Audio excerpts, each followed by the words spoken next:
नमस्कार. छोट्यांचा छोटू चॅनल मध्ये मी सुजाता गानू टिकेकर माझ्या सर्व बालमित्र मैत्रिणींचं मनापासून स्वागत करते. छान आहात ना? आणि आपली काळजी उत्तम प्रकारे घ्या आणि रोज छोट्यांचा छोटू चॅनल बघा. आज की नाही मी तुम्हाला एका देवीची कहाणी सांगणार आहे. सर्व मंगल मांगल्ये शिवे सर्वार्थ साधिके शरण्ये त्र्यंबके गौरी नारायणी नमोस्तुते. महाराष्ट्र, तुम्हाला माहितीये आपला भारत देश, महाराष्ट्र राज्य, तसेच आपल्या विविध राज्यांमध्ये देवींची शक्तिपीठ आहेत. पार श्रीलंकेत सुद्धा इंद्राक्षी किंवा राक्षीश्वर देवी आहे. तर अशी ही देवींची शक्तिपीठ आणि त्यांचं महात्म्य अनन्यसाधारण आहे. आज आपण नवसाला पावणारी कन्हेरसरची यमाई देवी हिची माहिती पाहणार आहोत. कन्हेरसरची यमाई देवी जी पुण्यापासून अगदी जवळ आहे, म्हणून मी पहिल्यांदा म्हटलं पुण्यापासून जवळ अशा देवीची माहिती आपण सांगूया. तर पुण्यापासून राजगुरुनगर, जिथं भगतसिंग सुखदेव राजगुरू त्यातले राजगुरू नाही का, त्या राजगुरूचं गाव, त्या राजगुरुनगरहून 15 किलोमीटर अंतरावरती ही देवी आहे. तिचं नाव यमाई देवी. तिचा महिमाच मी तुम्हाला आज सांगणार आहे. अहो, कन्हेरसर गावचे हे जागृत असं देवीचं स्थान आहे. कन्हेरसरला यमाई देवी कशी प्रगट झाली याबद्दल एक कथा किंवा आख्यायिका सांगतात. केंदूरचे संत कान्होराज पाठक हे अतिशय देवभक्त होते. रोज नियमितपणे विष्णू आणि रेणुका मातेची ते भक्ती करत. देवीचे पूजन आणि रोज देवीला नैवेद्य अर्पण हा केला जायचा आणि तो नैवेद्य अर्पण केल्यानंतरच ते अन्न ग्रहण करत असत. असा त्यांचा नित्यक्रम रोज चाले आणि जवळच पिंपळखोरीच्या तपोवनात एका पिंपळाच्या झाडाखाली ते ध्यानस्थ बसून उपासना करत, ध्यान करत. हा त्यांचा नित्य असा नियम होता. 60 वर्ष त्यांनी अशा प्रकारे आराधना केली. बर का बालमित्र मैत्रिणींनो, एके दिवशी काय झालं, कान्होराज पाठक यांची उपासना चालू असतानाच देवी म्हणाली, देवी प्रगट झाली. अहो, तत्पूर्वी देवीची उपासना करताना ते म्हणतात कसे, हे देवी, मी आता थकत चाललोय, रोज पायी दर्शनासाठी कसा येऊ? तेव्हा त्यापेक्षा तूच का नाही माझ्या केंजूर गावला येतेस, मला तिथं भक्ती पण करता येईल. तुझी भक्ती तर मी सोडू शकत नाही. केंजूर गावात तू ये, अशी देवीला त्यांनी काय केली, मागणी केली. भक्त देवाला मागतच असतो, बरोबर की नाही? मग रेणुका मातेनं कान्होराजांची ही प्रार्थना ऐकली आणि ती कान्होराजा पाटकांच्या गावी जायला तयार झाली. देवीनं काय केलं, कान्होराजांना दर्शन देत सांगितलं की तुम्ही पुढे चला, तुम्ही पुढे पुढे जात राहा, मी तुमच्या मागे मागे येईल, पण माझ्या पायातील घुंगूर म्हणजे घुंगरे जी आहेत त्यांचा छुमछुम असा आवाज येत राहील. तुम्ही माझ्याकडे मागे बघायचं नाही, कळलं? ते तुम्हाला ऐकू येईल घुंगरू. त्यामुळे तुमच्या पाठी म्हणजे तुमच्या पाठीमागून मी येत आहे, तुम्ही मात्र पाठीमागे वळून पाहायचं नाही. त्याप्रमाणे कान्होजी राजा पाठक हे जे निस्सीम विष्णू आणि देवी भक्त होते ते निघाले. त्यांच्या पाठोपाठ देवीचा पण प्रवास सुरू झाला.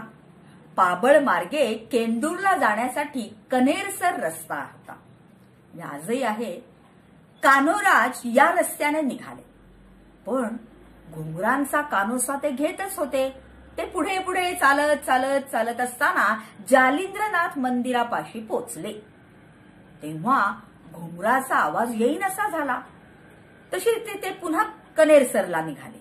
कन्हेरसरला गावाच्या ओढ्याजवळ रेणुका माता आणि कान्होराज म्हणजे कान्होराजा पाठक यांची नजरानजर झाली. तेव्हा देवी म्हणाली, तिने दर्शन तर दिलंच, पण कान्होजी राजा म्हणतात कसे, ए माई ए माई म्हणून त्यांनी हाका मारल्या. देवी प्रगट झाली. तिचं तेजस्वी रूप पाहून त्यांचे डोळे दिपले. काय करू कसं करू इतके आनंदाश्रू डोळ्यात आलेले होते. मग त्या तिथंच गावकऱ्यांनी यमाई मंदिर बांधलं, जिथं पहाटे आणि संध्याकाळी रोज आरती असते. दर मंगळवारी मंदिर प्रदक्षिणा केली जाते. त्यावेळी ओलांड्यासाठी भाविक गर्दी करतात. दर मासिक पौर्णिमेला गाव प्रदक्षिणाही असते. त्यावेळी यमाई देवीची पालखी निघते. या मंदिराच्या जीर्णोद्धारासाठी तुम्हाला सांगते 1925 ते 1926 असा वर्षभर इथं जीर्णोद्धाराचा खर्च करण्यात आला. जीर्णोद्धार करून लोक थांबली नाही, भक्ती करतच राहिली. पुढे 1979 साली फार मोठा दुष्काळ पडला. मंदिराची डागडुजी करणं आवश्यक होतं. आता जीर्णोद्धार कसा करायचा गावकऱ्यांना प्रश्न पडला. मग गावकऱ्यांनी श्रमदानाने लोकवर्गणी पण जमा केली आणि श्रमदान करून देवीचं मंदिर हे जे आहे त्याचा जीर्णोद्धार केला. मंदिराचं बांधकाम दगडी आहे, अतिशय सुंदर आहे, अप्रतिम असं आहे. त्यावर प्राण्यांची चित्र आहेत. अशी प्राण्यांची चित्र तुम्हाला आळंदीच्या देवळात सुद्धा पाहायला मिळतील. त्याचप्रमाणे शिवाजी महाराजांच्या काळातला जंजिरा किल्ला होता ना, त्या किल्ल्यात पण पाहायला मिळतील. इथं प्रत्येक गुढीपाडव्याला एक वेगळ्याच प्रकारचा उत्सव साजरा केला जातो. बर का बालमित्र मैत्रिणींनो, मंदिराच्या मागच्या बाजूला की नाही 12 वर्षाच्या गुड्या त्या महिन्याच्या नावासकट, आपल्या मराठी महिन्याच्या नावासकट उभारण्यात येतात. हा गुढीपाडव्याचा महोत्सव फार पाहण्यासारखा असतो, कारण 12 महिन्यांच्या नावानुरूप अशा गुढ्या अतिशय देखण्या असतात. प्रथमपासून ही प्रथा आहे आणि ही प्रथा आजही चालू आहे. चैत्री पौर्णिमा यात्रेच्या वेळी भाविकांची प्रचंड गर्दी होते, कारण या मंदिर परिसरातील आडावरती स्नान केलं की त्वचारोग जातात अशी भाविकांची धारणा आहे. म्हणून आजही दूर दूरून अनेक भाविक या आडावरती स्नान करून मगच देवीचं दर्शन घेतात. मग अशी ही यमाई देवी भाविकांच्या नवसाला पावणारी म्हणून आजही महाराष्ट्राचं श्रद्धास्थान आहेच, पण भारतातूनही अनेक लोक या देवीच्या दर्शनासाठी येत असतात, नवस बोलतात आणि परत तो नवस फेडण्यासाठी पण देवीच्या दर्शनाला येतात. अशी ही नवसाला पावणारी कणेरसरची यमाई देवी. बालमित्र मैत्रिणींनो, पुण्यापासून जवळ आहे, तुम्ही जरूर या देवीच्या दर्शनाला जा. आणि नगर म्हणजे राजगुरू नगर पासून 15 किलोमीटरवर आहे. म्हणजे पुण्याहून तुम्ही खडकी मार्गे राजगुरुनगरलाही जाऊ शकता, नगर मार्गे पण जाऊ शकता. नगरची लोक, त्याचप्रमाणे महाराष्ट्रातील विविध जिल्ह्यातून अनेक लोक इथं येतात. कणेरसरची देवीची यात्रा ही पाहण्यासारखी असते. मग आवडली नाही माहिती? आवडली तर लाईक करा, शेअर करा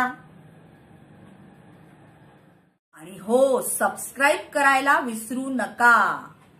या देवी सर्वभूतेषु सर्वकार्येषु सर्वदा नमस्तेस्तु नमस्तेस्तु नमस्तेस्तु महामाये श्रीपीठे सुरपूजिते शंख चक्र गदा हस्ते नारायणी नमोस्तुते शंख चक्र गदा हस्ते यमाई देवी नमोस्तुते. बघा, छोट्यांचा छोटू. उद्या पुन्हा भेटू. नमस्कार.